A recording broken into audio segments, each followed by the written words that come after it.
Bismillahirrahmanirrahim. Assalamualaikum warahmatullahi wabarakatuh. Perkenalkan, nama saya Husain Aflah Muzakaris. Di sini saya akan menjelaskan tentang perkembangan bahasa. Langsung saja, di sini ada 4 konteks tentang perkembangan bahasa. Untuk yang pertama ini apakah itu bahasa? Yang kedua, bagaimana bahasa berkembang? Yang ketiga, pengaruh biologis dan lingkungan, dan yang terakhir bahasa dan kognisi. Baik, untuk penjelasan apakah itu bahasa. Definisi bahasa. Bahasa adalah suatu bentuk komunikasi yang lumrah kita lakukan setiap harinya dalam bentuk ucapan, tulisan, dan juga isyarat yang didasarkan pada sistem simbol. Dan untuk sistem aturan bahasa, fonologi, setiap bahasa terdiri dari suara dasar. Fonologi adalah sistem bunyi suatu bahasa termasuk bunyi-bunyi yang digunakan dan bagaimana bunyi-bunyi itu dapat digabungkan. Untuk bagaimana bahasa berkembang ada 4 fase di sini. Yang pertama fase bayi, fase anak usia dini, masa kecil, tengah dan akhir, dan masa remaja. Untuk masa bayi, bahasa apapun yang bayi pelajari di seluruh dunia mengikuti jalur yang sama dalam perkembangan bahasa. Apa saja tunggak penting dalam perkembangan ini? Dan untuk melatih kemampuan bayi dalam berkomunikasi, inilah urutan suara dalam bayi tersebut. Yang pertama yakni menangis, mendampingi, dan mengoceh.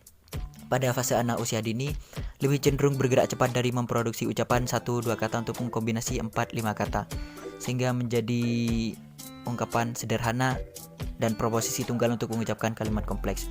Pada fase masa anak kecil dan tengah, anak-anak memperoleh keterampilan baru saat mereka masuk sekolah, memungkinkan mereka untuk belajar membaca dan menulis.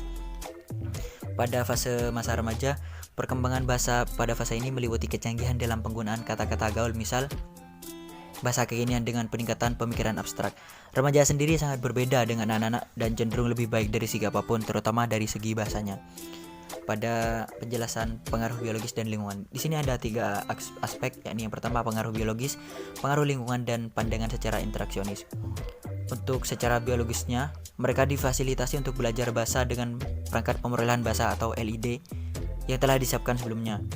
Untuk pengaruh lingkungan ditunjukkan oleh perbedaan perkembangan bahasa. Misal, orang tua harus berbicara ekstensif kepada bayi, terutama tentang apa yang bayi perhatikan. Dan untuk yang ketiga, pandangan secara interaksionis. Pada pandangan ini lebih menekankan pada kontribusi biologi dan pengalaman dalam bahasa. Salah satu pandangan interaksionis adalah bahwa LID dan sejenisnya terlibat dalam pemerolehan bahasa. Dan untuk penjelasan yang terakhir yakni bahasa dan kognisi. Anak-anak dengan sindrom Williams memiliki kombinasi untuk dari keterampilan verbal ekspresif dengan IQ yang sangat rendah, dari segi keterampilan dan kontrol motorik yang sangat terbatas. Mungkin hanya itu yang dapat kami sampaikan. Kurang lebihnya mohon maaf, akhirul kalam. Assalamualaikum warahmatullahi wabarakatuh.